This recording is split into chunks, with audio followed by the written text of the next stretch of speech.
Hello बच्चों, मैं सांक आप सभी का स्वागत करता हूँ अपने यूट्यूब चैनल सांक स्टडी सर्कल में। तो आज हम फिर से प्रेजेंट हैं क्लास 10 की एक और वीडियो के साथ। तो इस वीडियो में हम बात करेंगे चैप्टर 3.4 का क्वेश्चन नंबर 9, 10, 11, 12 एंड 13 का। इसके साथ ही जो हमारा चैप्टर है वो खत्म हो जाएगा।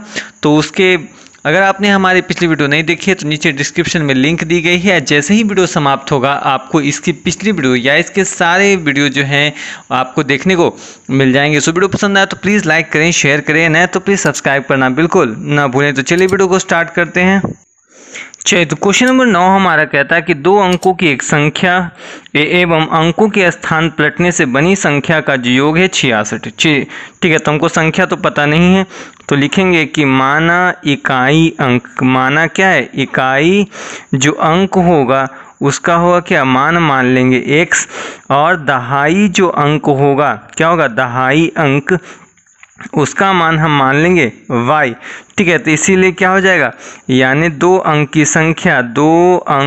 की संख्या क्या हो जाएगी। जब उसका दहाई इकाई दिया तो जानते हैं कि 10 गुने दहाई प्लस 10 गुने दहाई, दहाई तो y है ना, 10y प्लस x हो जाएगा। चलिए, तो अब प्रश्न से हम चलेंगे तो प्रश्न थोड़ा सा लंबा जाएगा। तो कहता है कि दो संख्याओं की कहता दो अंकों की एक संख्या, ठीक है, दो अंकों की एक संख्या क्या है बुआ जी, 10y प्लस x है। ठीक है, उसके बाद कहता है कि अंकों का स्थान पलट दिया गया, यानी दहाई के जगह आ गया हमारा इकाई, इकाई के जगह आ गया दहाई। ठीक है, हो गया। तो कहता है इन दोनों को जोड़ेंगे तो 66 आएगा। तो जोड़िएगा तो 10y एंड y कितना हो जाएगा, 11y plus 11x equal to 66। तो यदि हम 11 कॉमन ले लें तो प्रश्न से x बाई लिख सकते हैं ना, बराबर 66। तो 11 छक 66, यानी x प्लस y बराबर 6। ये हो गया हमारा समीकरण 1 हो जाएगा। ठीक है, इसके बाद चलिए प्रश्न में कहता है कि क्या है, यदि संख्याओं के अंकों का अंतर 2 है तो संख्या ज्ञात कीजिए। ठीक है, चलिए, अब कहता है साथ में ऐसी कितनी संख्याएं होगी। चलिए, तो क्या है, फिर चलते हैं पुनः। कहता है यदि संख्याओं का अंतर यानी x माइनस वाई बराबर दिया, x माइनस वाई कैसे होगा, यानी हो जाएगा, पहले तो हाँ x माइनस वाई भी तो ले सकते हैं, x माइनस वाई बराबर 2, तथा क्या है कि प्रश्न में तो कुछ ये नहीं दिया ना कि दहाई से पहले घटाओ या इकाई से, यानी यहाँ पर हमारे पास दो केस स्टडी बनता है। ये हमारे इसको कह सकते हैं केस फर्स्ट एंड ये हो जाता हमारा केस सेकेंड में। तो हम बारी बारी से दोनों को रख कर के मान को निकालेंगे। तो ये हमारा हो जाता है समीकरण 2। ठीक है, दोनों समीकरण 2 है हमारा। तो सबसे पहले हम केस फर्स्ट की ओर चलेंगे। केस फर्स्ट के हिसाब से देखें तो हो जाएगा x प्लस वाई बराबर 6, ये समीकरण 1। और समीकरण 2 क्या है हमारा, x माइनस वाई बराबर 2। चलिए, दोनों क्या है, अगर हम ऐड कर देते हैं तो ये खत्म, यानी 2x बराबर 8, इसको काटेंगे 4, यानी x का मान कितना आ गया बुआ, 4 आ गया। अब क्या करते हैं कि किसी एक में मान रखते हैं। चलिए, यहीं पर रख लेते हैं कि समीकरण 1 में क्या है, समीकरण 1 में x का मान देने पर, समीकरण 1 में क्या है, x का मान देने पर, तो समीकरण 1 क्या है हमारा बुआ, x प्लस वाई बराबर 6, x का मान 4 प्लस वाई बराबर 6। तो y बराबर कितना हो जाएगा, 6 माइनस 4 बराबर 2, यानी पहले प्रश्न के हिसाब से x तथा y का मान हमारा क्या है, आ गया। अब चलिए हम केस सेकेंड लेते हैं। केस सेकेंड क्या है हमारा, तो समीकरण 1 तो यही है, और समीकरण 2 क्या है हमारा वो, y माइनस एक्स बराबर है कितना, 2। चलिए, तो x से x खत्म तो हो जाएगा 2y बराबर 4, तो इसको काटेंगे तो यानी y का मान कितना, 2। अब क्या करते हैं, समीकरण 1 तो ये था, समीकरण 2 ये था, तो चलिए हम यहाँ लिख लेते हैं समीकरण 1 में क्या करते हैं, y का मान देने पर, समीकरण 1 में क्या है, y का मान देने पर, तो समीकरण 1 क्या है हमारा, x प्लस वाई बराबर 6, तो x प्लस 2 बराबर कितना, 6, तो x बराबर 6 माइनस 2, यानी कितना हो जाएगा, 4, यानी बाई x का मान आ गया। तो अब क्या है, हमको संख्या निकालना है। ठीक है, तो अतः दो अंक की संख्या देखें तो पहले प्रश्न यानी केस फर्स्ट के हिसाब से, दो अंक की संख्या बराबर केस फर्स्ट के हिसाब से देखें तो 10y प्लस एक्स, जहाँ पर तो कितना हो जाएगा 10 गुने, देखिए यहाँ पर केस फर्स्ट के हिसाब से x का मान 4 है, y का मान 2 है, तो यानी 10 गुने 4 प्लस 2 बराबर 42। वहीं पे यदि हम केस सेकेंड देखें तो 10y प्लस एक्स, तो यहाँ पर y का मान कितना है वो 2 आया है, x का मान 4 यानी 24 आया, यानी हमारा दो आंसर आया 24 एंड 42। तो इतना लिखेंगे अतः यानी 42,24 दो ही संख्या होगी, दो ही संख्या होगी, यही हमारा आंसर हो गया। तो ये था हमारा क्वेश्चन नंबर 1 का आंसर। आई होप वीडियो पसंद आई होगी और आपको समझ में भी आया होगा। तो वीडियो पसंद आया तो प्लीज़ लाइक कर दें, शेयर कर दें, नया तो प्लीज़ सब्सक्राइब करना बिल्कुल ना भूलें।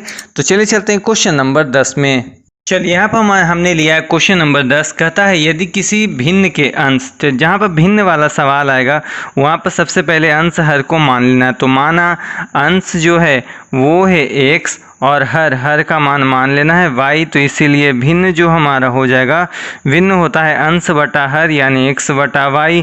तो प्रश्न से चलेंगे, अब प्रश्न हम पढ़ेंगे। कहता है यदि अंश में एक जोड़ा जाए, सिर्फ जोड़ा है यानी हर में कुछ नहीं, हर में एक घटा जाए तो वह 1 हो जाता है, यानी हो जाएगा x बराबर 1 बराबर y माइनस 1। ठीक है, क्रॉस मल्टीप्लिकेशन करेंगे तो x माइनस y इधर आ जाएगा, माइनस 1 कितना हो जाएगा बउआ, तो यानी हमारा यहाँ हो जाएगा x माइनस वाई बराबर -2। ये हो जाएगा हमारा समीकरण 1। पुनः कहता है कि यदि क्या किया जाए, यदि हर में एक जोड़ते हैं, ठीक है, यानी सिर्फ हर में एक जोड़ना है तो वह हो जाता है 1/2। क्रॉस मल्टीप्लिकेशन करेंगे तो हो जाएगा 2x बराबर y प्लस 1, तो हो जाएगा 2x माइनस वाई बराबर 1। ये हो जाएगा समीकरण 2 हो जाएगा। अब चलिए समीकरण 1 तथा 2 से देखते हैं। समीकरण 1 तथा 2 से, समीकरण 1 तथा 2 से हम लोग यहाँ पर देखते हैं। तो समीकरण 1 क्या है हमारा, x माइनस वाई बराबर -2।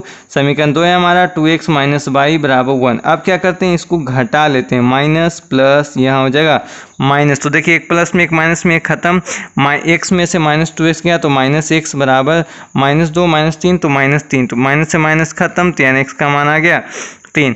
तो इसीलिए हो जाए क्या, लिखेंगे कि समीकरण 1 में x का मान देने पर, समीकरण 1 में क्या x का मान देते हैं, समीकरण 1 क्या है हमारा x माइनस वाई बराबर -2, तो हो जाएगा x का मान 3 माइनस वाई बराबर -2। 2 को इधर ले आएंगे, 3 प्लस 2 हो जाएगा y, यानी y का मान कितना आ गया 5 आ गया, यानी x का मान आ गया हमारा 3, y का मान आ गया 5। तो इसीलिए भिन्न, तो भिन्न बराबर फॉर्मूला था x बटा वाई, तो x का मान 3, y का मान 5। तो ये हमारा हो गया आंसर 3/5। तो ये था हमारा क्वेश्चन नंबर 10 का आंसर। चलिए चलते हैं क्वेश्चन नंबर 11 में। चलिए क्वेश्चन नंबर 11 कहता है कि 5 नारंगी और 3 सेब की जो कीमत है वो 35 रुपया है, तथा 2 नारंगी और 4 सेब की जो कीमत है वो 28 रुपये है। तो एक नारंगी और एक सेब की कीमत, चलिए पता नहीं है, उसको ज्ञात करना है।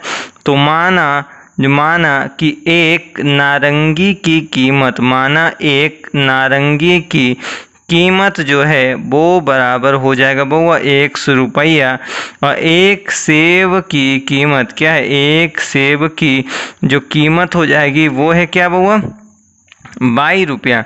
तो चलिए प्रश्न से कहता है कि यदि कहता है कि 5 नारंगी यानी 5 × x प्लस 3y यानी 3 सेब का मूल्य जो है वो 35 रुपया है, यदि उसी के अनुरूप क्या है 2 नारंगी और 4 सेब खरीदें तो 28 रुपया देना पड़ता है, यानी हो जाएगा समीकरण 1 समीकरण 2। चलिए अब यदि हम ध्यान दें, यदि समीकरण 1 में हम क्या करें कि यदि हम 4 से गुना कर दें इसमें 3 से, तो देखिए 3 चौके 12, 4 तिया 12, फिर दोनों को घटा देंगे, ठीक है, यानी लिख लेंगे कि समीकरण 1 में 4 एवं 2 में 3 से गुना कर घटाने पर, क्या गुना कर घटाने पर, ठीक है, चलिए दोनों को फिर घटा लेंगे तो हो जाएगा 5 चौके 20x प्लस 4 तिया 12y बराबर 35 चौका 140, नीचे हो जाएगा 2 तिया 6x प्लस 12y बराबर 84, फिर दोनों क्या करेंगे घटा लेंगे, माइनस माइनस माइनस,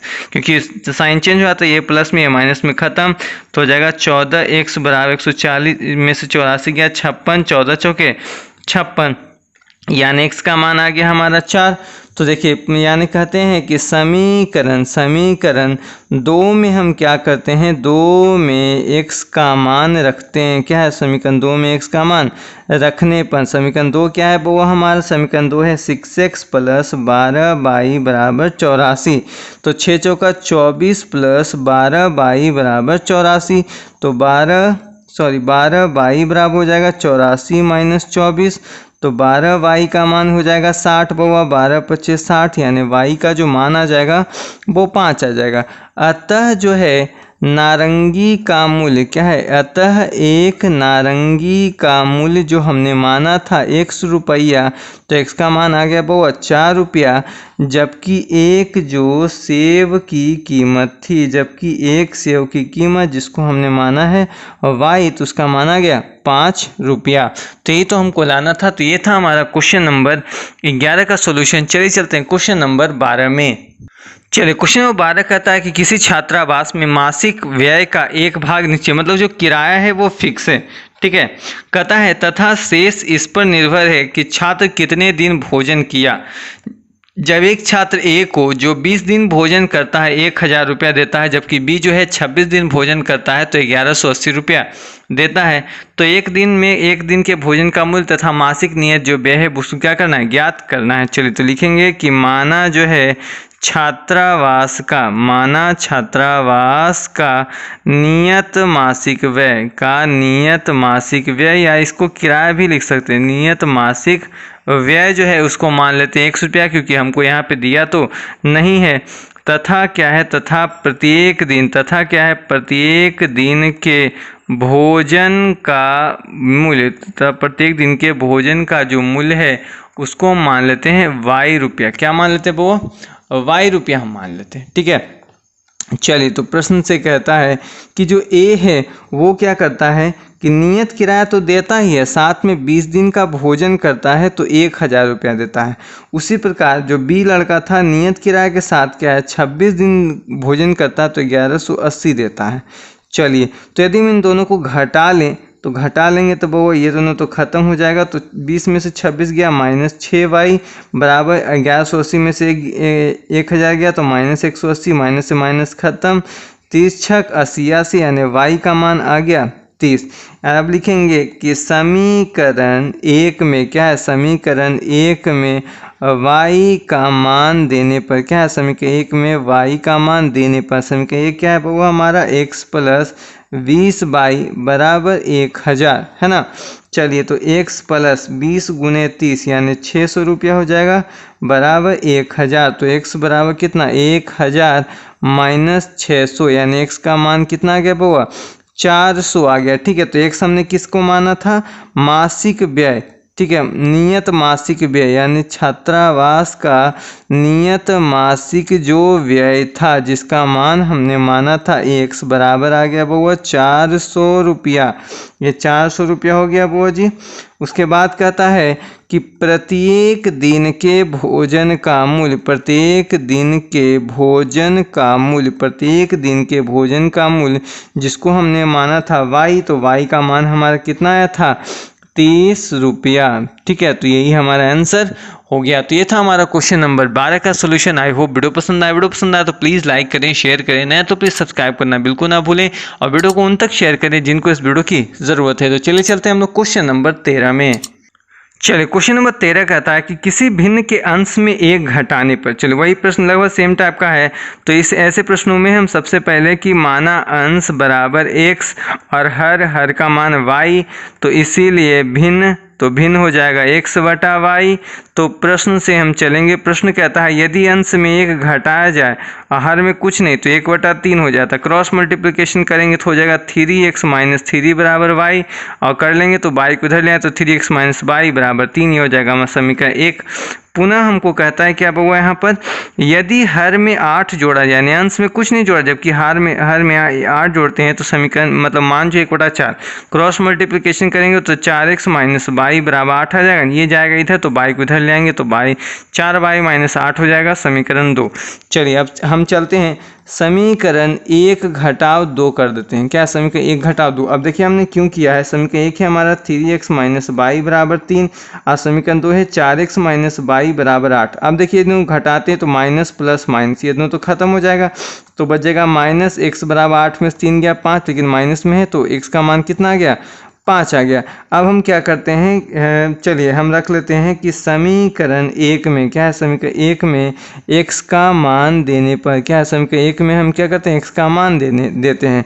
समीकरण 1 क्या हमारा 3x माइनस वाई बराबर 3, तो 3 पचे 15 माइनस वाई बराबर 3, तो 15 माइनस 3 इधर कर लेते हैं, y को उधर, तो y बराबर हो गया 15 में से 3 गया 12। तो इसीलिए भिन्न का मान x बटा वाई था, तो y x का मान कितना है 5 है, y का मान 12 है, तो हमारा आंसर आ गया 5 बटा 12। तो यही था हमारा क्वेश्चन नंबर 13 का सोल्यूशन। तो इस प्रकार क्या है कि हमारा जो 3.4 चैप्टर है वो खत्म हो गया। तो हम लोग क्या है नेक्स्ट वीडियो में हम लोग बात करेंगे चैप्टर 3.5 की। तो अगर आपने पिछली वीडियो नहीं देखी है तो नीचे डिस्क्रिप्शन में लिंक है, या आपको जैसे वीडियो लास्ट होगी वहाँ पर आपको देखने को मिल जाएगी। इसके साथ ही हमारे चैनल पर संस्कृत यानी 10th की जितनी भी सब्जेक्ट चलती है, वो चाहे उर्दू हो चाहे हिंदी हो, सभी की वीडियो क्या है हमारे चैनल पर आती है। इसलिए हमारे चैनल को सब्सक्राइब कीजिए ताकि आपकी बोर्ड एग्जाम की जो तैयारी है वो काफ़ी ज़्यादा इन्हेंस हो सके और काफ़ी ज़्यादा नंबर से आप पास हो सके। तो मिलते हैं नेक्स्ट वीडियो में, तब तक के लिए धन्यवाद। जय हिंद।